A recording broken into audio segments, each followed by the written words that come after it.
Hi, everyone. Today I'm here with Laura Munkress. She played volleyball and softball at Nazareth University. She was an All-American. She's actually really good friends with one of my old coaches from Canisius College, Jared Seidman. She worked 10 years in higher education at Union, and now she's the director of operations at Sittercity. So I'm really excited that she's here with me today. Hi, Laura. Hey Jane, thanks for having me. Yeah, thank you for being on here. So I just wanted to start off by, if you could share a little bit about your collegiate experience and how that sort of influenced your career path and sort of give a little bit more background about yourself.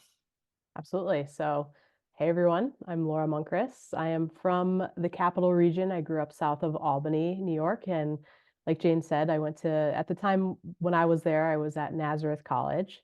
I went to Naz because I thought I wanted to be a teacher, and Nazareth is a great teaching school. And I knew that I wanted to play volleyball. At the time, Nazareth did not have a softball team, so I was recruited to play volleyball, and I played on a very competitive volleyball team. We went to the Sweet 16 of the NCAA tournament my sophomore year, and we were eliminated in the first round my junior year. Played with a ton of great players that I'm still in touch with today. My first year at NAS, they started to rebuild the softball program. So got to be part of rebuilding that program from the ground up and have a lot of great memories. We were not particularly, our record didn't reflect a ton of wins, but they have turned around and they're successful now. And so I'm really proud of just being part of that initial team and getting the sport back at the college. In terms of my career, when I was at Nazareth, a two-sport athlete at a Division III school, I most of my time was spent in season. So we'd go, through November, we'd go home for break, and I'd have a little period of time before softball started again in February. So most of my involvement in college was in athletics. I was involved in the student athlete advisory committee. I didn't do a ton of other things extracurricularly because that was really taking up the majority of my time. And so when I when it was getting closer to graduation, I was thinking about what I wanted to do.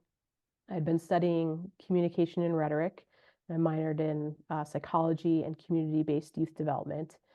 And I loved everything about being part of teams. I thought that I wanted to be around athletics for as long as possible, but coaching wasn't something that I was particularly interested in. So I had a mentor, a faculty member at Nazareth, who we sat down and kind of talked about potential career options. And she said, have you thought about student affairs? You can work with college student athletes, your athletic trainers, your coaches, like they are actually at work right now. And I never really truly thought about that or understood that. And so I went to Indiana University to get my master's in higher ed and student affairs with the intent to work with student athletes on a college campus. That was kind of the goal. So I got a little bit of exposure and opportunity when I was at Indiana, but what I did there was I oversaw a leadership development center as part of my graduate assistantship. And so what I was doing was I was doing facilitating team building exercises for groups of varying sizes. What I realized was that what I had learned from sport and what I loved so much about teams was not just in athletics. It can be applied in many other places, inside and outside of athletics, but also inside and outside of um, college campuses. So that kind of helped me shift and broaden my kind of thinking about what did I want to do.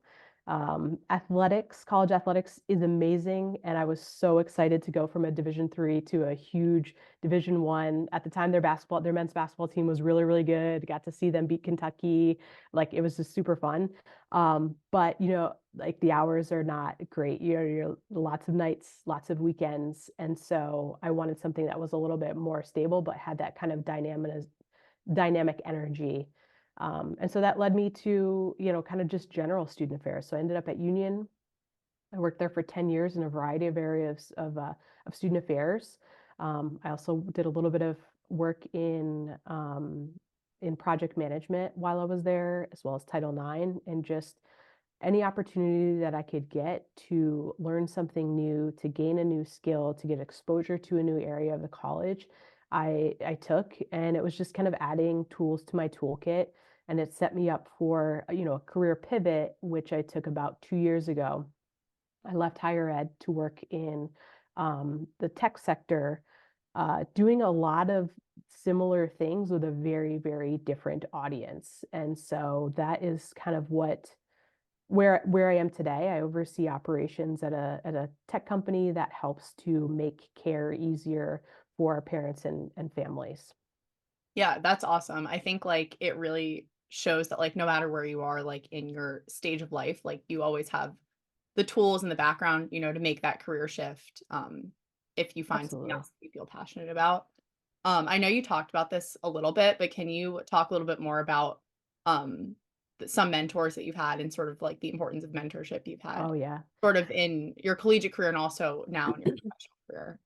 Yeah, absolutely. I think when I was in college, I wasn't seeking them out, but that was so fortunate to have people who were looking out for me and who I could go to and who were mentors, but I wouldn't have seen them, or I wouldn't maybe didn't like think about that in that way. It was just someone who I could kind of like bounce ideas off of, who I could ask questions to, who I could really trust when I was making a decision. So they were really important. I had a supervisor when I was in graduate school who helped me think about, what did I want? What sort of career was going to align with the type of life that I wanted, outside of work, and how was I going to find something that met both of those things, both of the areas that I really, really valued. Professionally, I have had a number of mentors. Some I have sought out, some I have just had the opportunity to work closely with. They're critical. They're people who are gonna talk about you in rooms that you are not in, who are going to elevate you in your career, who are gonna push you in the direction of opportunities that you wouldn't necessarily reach for yourself, but they see something in you that you don't necessarily see in yourself yet. And so they just kind of elevate you, lift you up. Um, when I was working in higher ed, I was really intentional about also having a mentor who didn't work in higher ed, who I could talk to. He worked in a very different industry. He's a bit older than me, but he had kind of like the wisdom and knowledge to be able to like help me talk through things that I was experiencing as a young professional, helped me think about, my career pivot and what was it that I wanted to do next if I wasn't going to be in higher ed anymore. That was a very big identity shift for me. And so they're so critical. Sometimes it's just, I would ask people to have coffee if I saw someone who was in a role that I wanted to be in, or who looked like me in the sense of like they were at a place in their life, like they may have been a working professional female who had young children.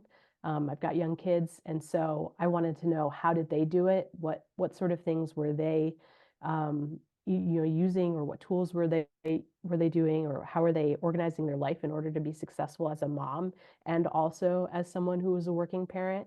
So highly recommend, reaching out to people. They're very, very, very willing um, to help people if you're willing to ask. Yeah, I mean, I agree with your point. Like, I feel like as an athlete, like you naturally have so many mentors, but they're not Mhm. necessarily people that you're seeking out, or like in the moment, you're not gonna like say like, oh, they're my mentor. But looking back at it and like looking back at, my college career thus far, I've had a ton of mentors that now like as I'm heading into my last year of school, I can really like reflect on like the impact that they've had on me. And I think like especially as I'm heading into like, I'm in like my first internship. And I think as I'm heading into a new job, it's like really important to have people around you as you're in a new environment and you're all of a sudden like you go from being like one of the best at your high school, one of the best athletes on your team, and you're always in a place where like what's going on and like people are going to look up to you. Mhm. I feel like that's kind of a really difficult adjustment as you're Mhm. in the workforce, so I feel like in Yeah. that aspect, it's really important to have a mentor as well. Absolutely. It's always hard to be the new person. Always hard to be the new person, but finding those folks who who you can identify as someone that you might want to be like, or who's a little bit ahead of you in your career, in their life. Just reaching out is critical. Yeah. I know you talked a little bit about how at first when you graduated from Nazareth, you wanted to be in the college athletic space, so you were, around teams at Indiana for a while. But after that, and when you decided to just work in higher ed in general, how did you sort of, find your identity and like sense of purpose outside of being like within college athletics and being an athlete? Because Yeah, everyone obviously has the like very few people have the ability to continue to play their sport like post yeah, college, and a lot of people, want to yep, hold on to that for as long as they can. yeah. Yeah, it was a really tough transition, to be honest with you. So I graduated Nazareth in 2009, and I didn't get an internship at Indiana the first time. And so in order to get into the graduate program, you needed an internship. And I decided to defer enrollment at other places where I'd gotten in because I knew Indiana was the place I wanted to be. So in 2009, I moved back in with my parents, and I worked at our family hardware store. And for the first time in my entire life, I went into the fall and wasn't playing a sport. And that routine, like I just didn't feel like myself. I didn't really know what to do with myself.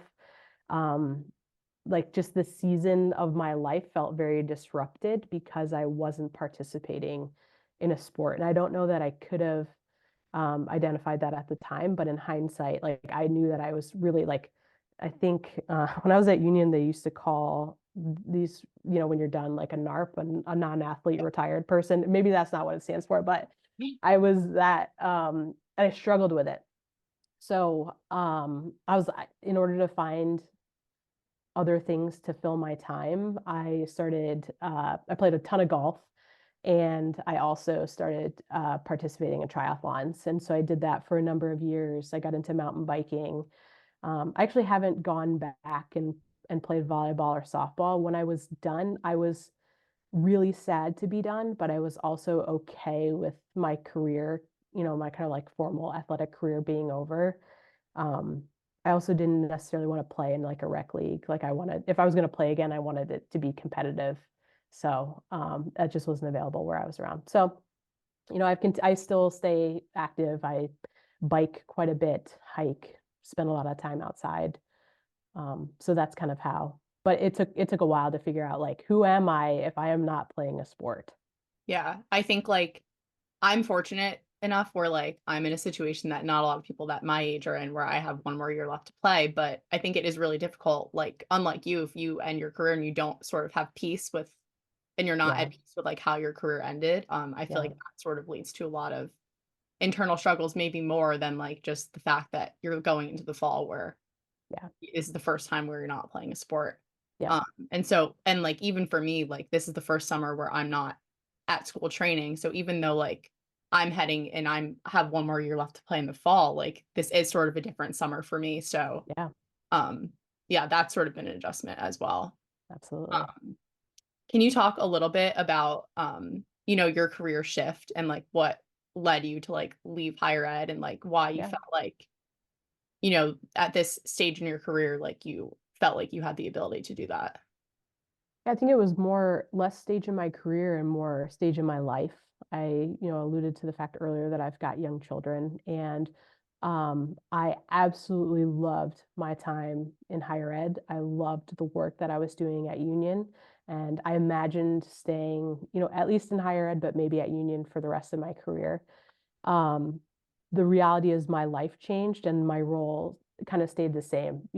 I was in a student facing role, and part of like I was all in on that. And so that meant that I was at the programs in the evenings and on the weekend. And I think it was just unfortunate timing that my children were really young. I imagined them kind of growing up on campus.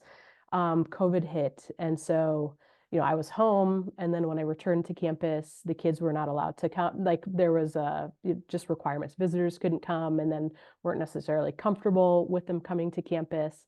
And so I was having to decide between my family and my work. And ultimately, it was just too many nights and weekends away from them.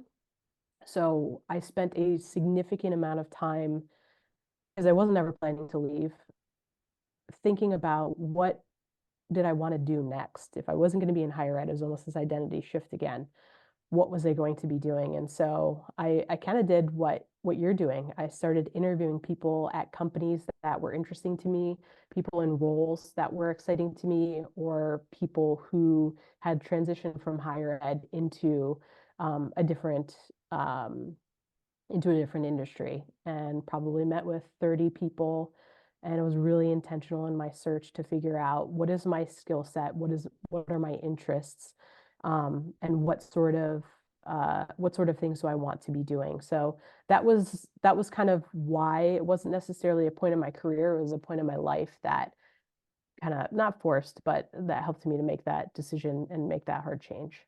Yeah, I think, like, during the career search, it's really important to not only, like, figure out what your passions are, but also, like you said, like, what jobs align with, like, the lifestyle that you would like to have, because some people don't mind working, like, 7 days a week, working nights, Yep. weekends, like, not sort of being able to have a family life, but obviously Yep. that's not the case for a ton of people, so it's kinda hard to Yep. find a job that aligns with both your passion Absolutely. and your lifestyle. Absolutely. Absolutely. Yeah. Yeah. And the job, I mean, like I said, the role was a perfect fit, for a long time.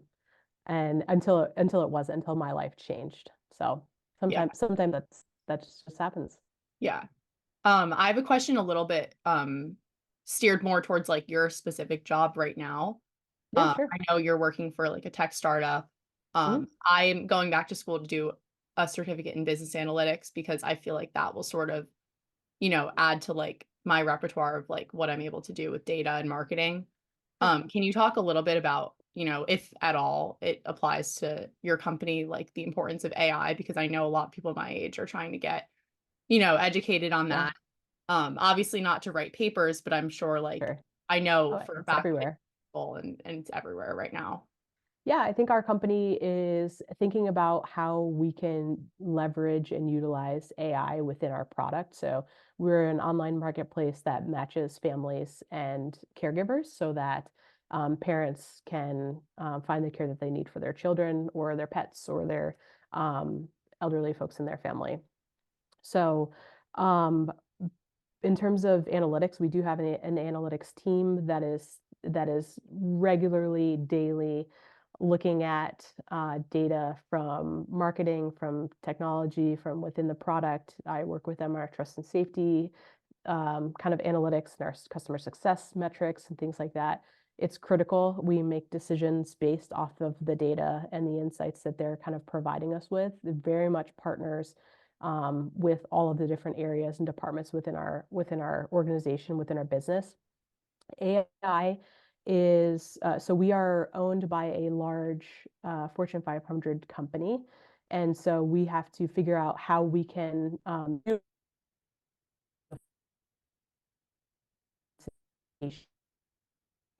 so kind of in the beginning stages of that, and we'll see what happens in the future. Yeah, because I know, like, right now, if you're not, I mean, especially, like, in college students who aren't as educated on it, there's a huge stigma around it, but obviously it's used a ton in business Oh practices. yeah, yeah. Your lives easier in terms of, like, um, grabbing data and, like, Hmm. stuff like that. My final question for you is just if you have any um, specific career advice for people in my position or just people in any transition period, leaving college athletics, beginning their job search. Yeah.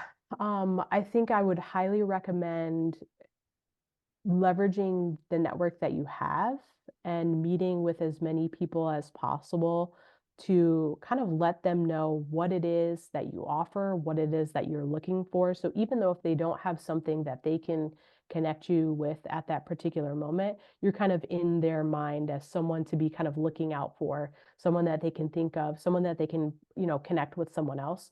That's part one, is just kind of working and expanding your network. Part two is to don't forget about, like, you are probably going to talk about your degree and your experience and your internships and your major.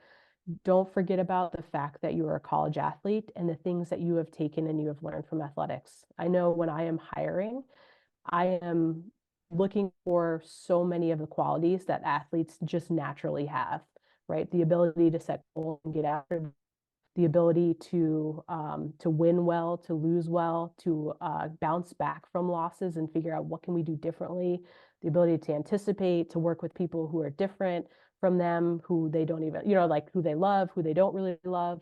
Um, just you learn so much from athletics that can be applied across industries, across levels within an organization that, you know, don't undersell that because that's huge. Yeah. Well, this was awesome. Thank you so much again for coming on here. I really appreciate it. Absolutely. Happy to be here.